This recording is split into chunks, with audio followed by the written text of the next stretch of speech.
Welcome back to Retro Wednesday at the Tidarium Hangar. This is Mike, and today I want to talk to you about the vintage G.I. Joe M.A.N.T.A vehicle. It's kind of a cool little vehicle. There's not much to it, but it is fun. It is not really iconic, but pretty much everybody knows about this vehicle. And there's a little more ideas I have that Hasbro can use for this going forward. I'm going to talk about that coming up.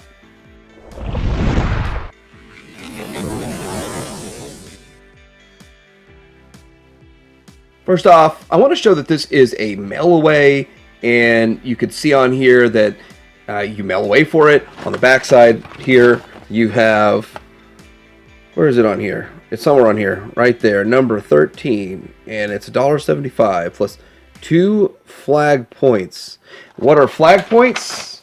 Flag points are what you cut off the back of the card, and I got some flag points in this bag here, so never used. Could have got so many more mail-aways with all these flag points. And here's yet another one. I think they actually offered it 4 different gears, and this is a different mail-away, and it says the M.A.N.T.A is the Marine Assault Nautical Transport Air Driven. It's a long acronym, but there we go.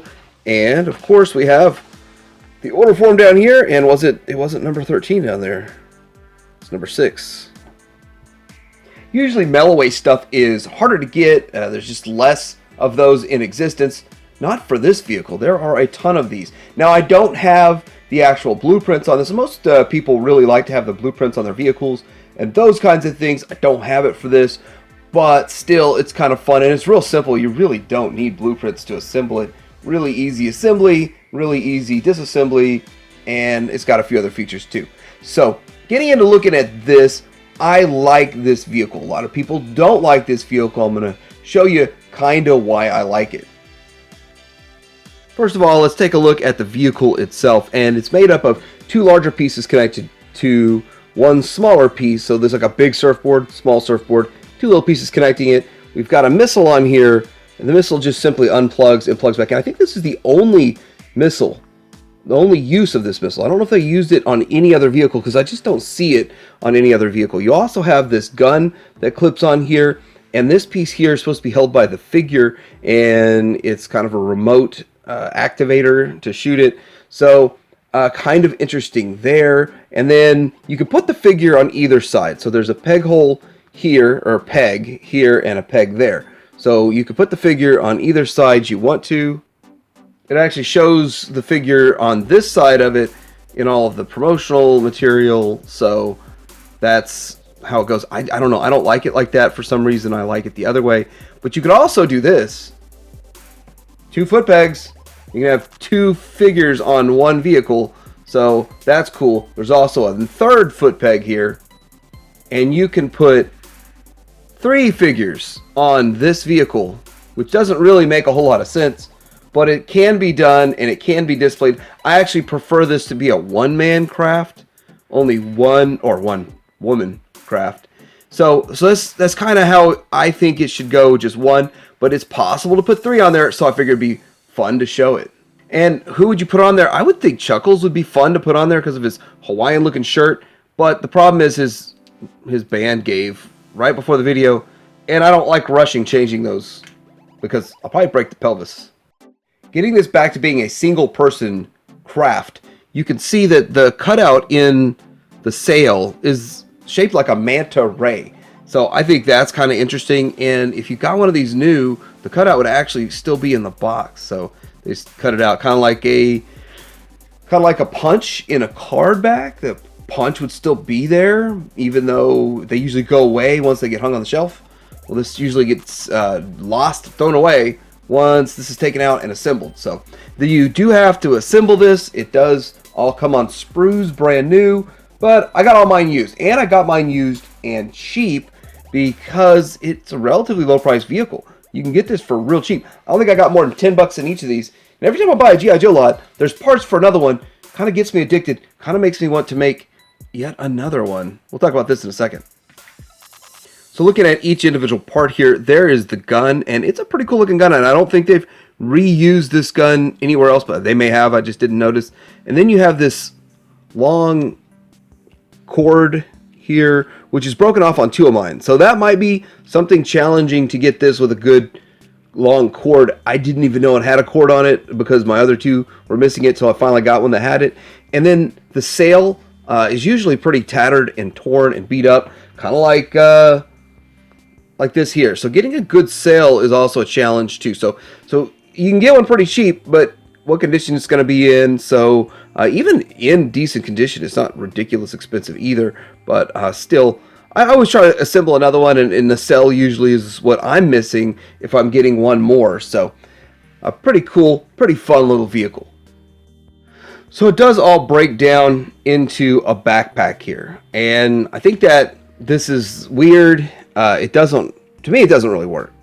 Yeah, I don't even know why this is a feature, but it is a feature, and there it is. Now, I actually don't have everything in there because this is like a fourth one I'm working on. It's missing the little connector pieces and the sail, but you could see that would easily all fit in there. This is just weird that they even thought to do this, but I guess kind of cool at the same time.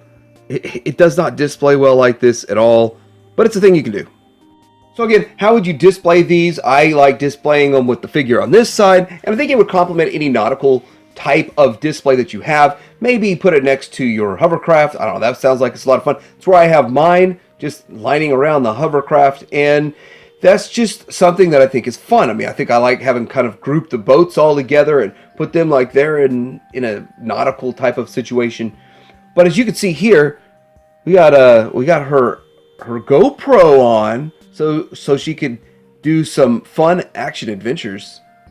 Now, I actually think this will make a great vehicle for the G.I. Joe classified line, and here's why. It's a smaller vehicle, and I don't think they should have the breakdown gimmick, but they probably could have it disassemble for shipping in smaller pieces. But more than likely, they would ship it with a figure, and they would charge you like $40 or something. But still, I think that Hasbro is really missing the boat right now by not making vehicles like this. They're missing the boat by not putting out small vehicles left and right. I mean, people are having to make their own vehicles by scanning in the vintage ones and then just upsizing them and 3D printing them.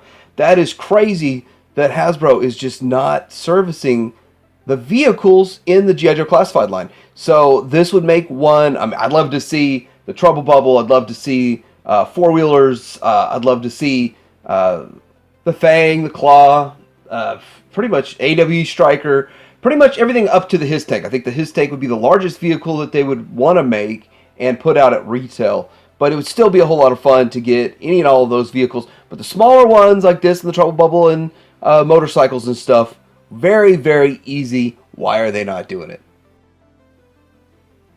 So here it is for a size comparison next to the AWE Striker and next to the motorcycle. And it's not that big. It is a pretty small vehicle. It is slim and trim, but it's interesting and different. Really almost different than anything else out there. Let's go ahead and turn this sideways so you can really see how it's about the same length as an AWE Striker, but not much to it, and way longer than the motorcycle itself over here. So still really cool. It's a cool looking type of vehicle, and for small vehicles as they go, I think it's great, and they should make it.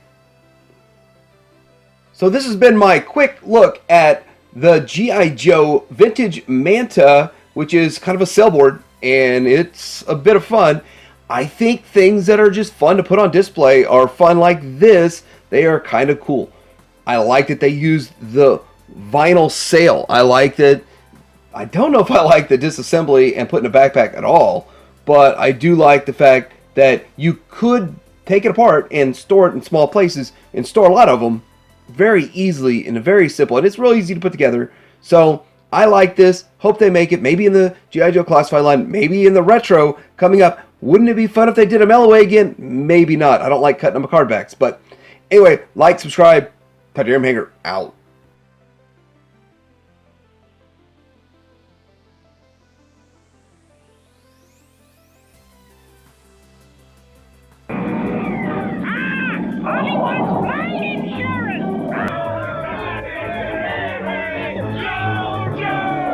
Right, but now what do we do for thrills and chills? How about dinner at the Joe Commissary?